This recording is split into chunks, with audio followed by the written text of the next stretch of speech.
Alright my friends, now that you have your tapas and are sitting quietly, tag along with Phoenix World Arts Collective as we tell you a story. Did you know that the Spanish word tapa actually means top? And a long time ago in Spain, a dried piece of ham was put on top of your drink to show you were not breaking the law. Yes, you heard that right. Eating pork meant you were neither Muslim or Jewish and you did not have to move out of Spain. Now that I have your attention and curiosity, let's dive into a little history. Flamenco is known for its vibrant color, intense emotion, dynamic musicality, and unique dance style. But I'm going to tell you a story about how it came to be. This story began over 1,000 years ago when Spain began its plan to conquer the southern Muslim region of Al-Andalus and unite the country under the power of culture and the Catholic faith. La Reconquista, or the Reconquest of Spain, began in 718 and lasted almost 800 years. Queen Isabella of Castile and King Ferdinand of Aragon married in the year 1469 and united their crowns to strengthen their power against the Moors and conquer Granada.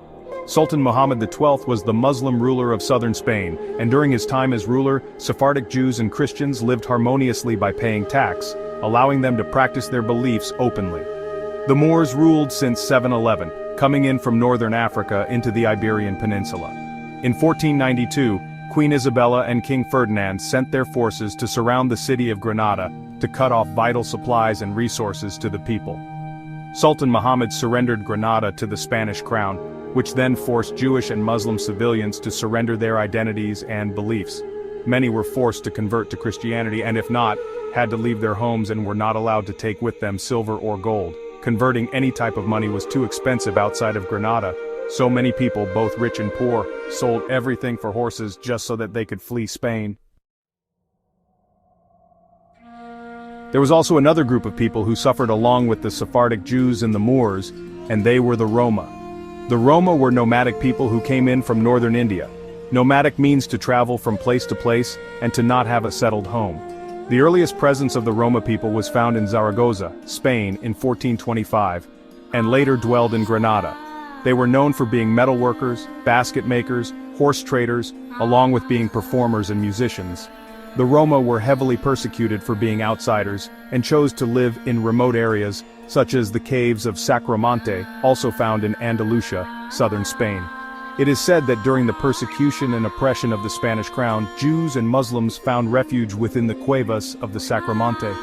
During the persecution and oppression of the Spanish crown, the Jews and Muslims found refuge within the cuevas of the Sacromonte, within the safety of the Roma people.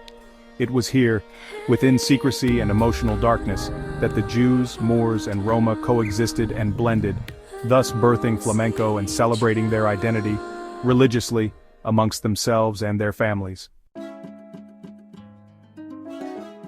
It was not until the late 1700s that flamenco would come out of the caves and into Spanish society, influencing both music and dance, being presented in cafés cantantes or modern-day tablaos, similar to the presentation you will see today.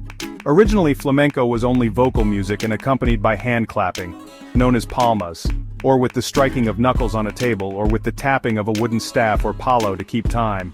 To sing or dance, a palo seco translates to sing or dance in dry staff, which does not include guitar. Toque, or guitar playing, was incorporated much later into flamenco, arguably in the early latter half of the 1800s. You have learned about the castanet, the music, both Spanish and Roma flags, and have personalized your own flamenco paper dolls. Now it's time to become part of the flamenco tablao experience. Remember, clapping is how us flamencos hold rhythm. Make sure to pat your legs or snap your fingers if you feel excited, and leave the clapping to the professionals. Enjoy the tablao show, and make sure to shout "Ole" when you see something you like. Let's do it together. Ready?